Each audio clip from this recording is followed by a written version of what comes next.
Profit and loss का सवाल है। एक मेज का क्रय मूल्य 6400 रुपया है। क्रय मूल्य यानी सीपी कितना दिया हुआ है? 6400 रुपया दिया हुआ है। आगे सवाल में कह रहा है एक व्यापारी इसे बेचकर 25% लाभ अर्जित करना चाहता है। 25% लाभ अर्जित करना चाहता है तो 25% लाभ का मतलब क्या हुआ? 25% का फ्रैक्शन लिखते हैं तो कितना हो जाएगा? 1/4 होता है 25% का फ्रैक्शन। तो लाभ अर्जित करना चाहता है तो लाभ या हानि हमेशा किस पे होता है? क्रय मूल्य पे। तो क्रय मूल्य नीचे हो जाएगा तो सीपी क्या आ गया? 4 आ गया। और प्रॉफिट कितने का हो रहा है? 1 का हो रहा है। तो सीपी कॉस्ट प्राइस 4 है और 1 का प्रॉफिट लेके बेचना चाह रहा है सामान को, तो कितने में बेचेगा? 5 में बेचना होगा सामान को। 4 का कोई चीज़ 5 में बेचेंगे तभी तो 1 का प्रॉफिट होगा। इतना हो गया। आगे कह रहा है अब सवाल में बिक्री के समय वह अंकित मूल्य पर 20% की छूट की घोषणा करता है।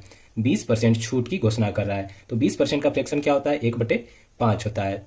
तो छूट हमेशा किस पे दिया जाता है? मार्क्ड प्राइस पे। तो मार्क्ड प्राइस नीचे हो जाएगा तो मार्क्ड प्राइस कितना हो गया? 5 हो गया। और 1 का डिस्काउंट देके बेच रहा है तो यहाँ पर अब लिखते हैं एमपी यानी मार्क्ड प्राइस। मार्क्ड प्राइस अब यहाँ पर कितना है? 5 है और 1 का डिस्काउंट देके बेचेगा सामान को तो कितने में बेचेगा सामान को? 4 में बेचेगा। 4 में बेचेगा सामान को। यहाँ से सीपी एसपी और एमपी का रेशियो आ जाएगा।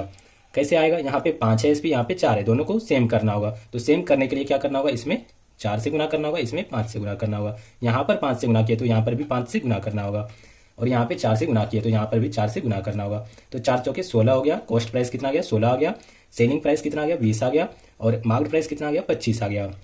यहाँ पे कॉस्ट प्राइस 16 यूनिट है। सवाल में पहले से दिया गया है कितना है? 6400 रुपया है। तो 16 यूनिट का वैल्यू दिया गया है कितना? 6400 रुपया। तो 16 यूनिट का वैल्यू कितना दिया हुआ है? 6400 दिया हुआ है। तो 1 यूनिट का वैल्यू कितना हो जाएगा? कितना हो जाएगा? 6400/16 हो जाएगा। 16 से इसको घटाएंगे तो कितने बार में कट जाएगा? 16 चौके 64, 400 बार में कितने बार में कट जाएगा? 400। तो 1 यूनिट का वैल्यू कितना आ गया? 400 आ गया।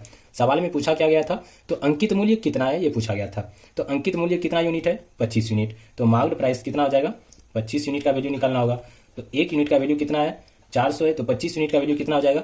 25 गुना 400 करना होगा। तो 25 गुना 400 करेंगे तो कितना हो जाएगा?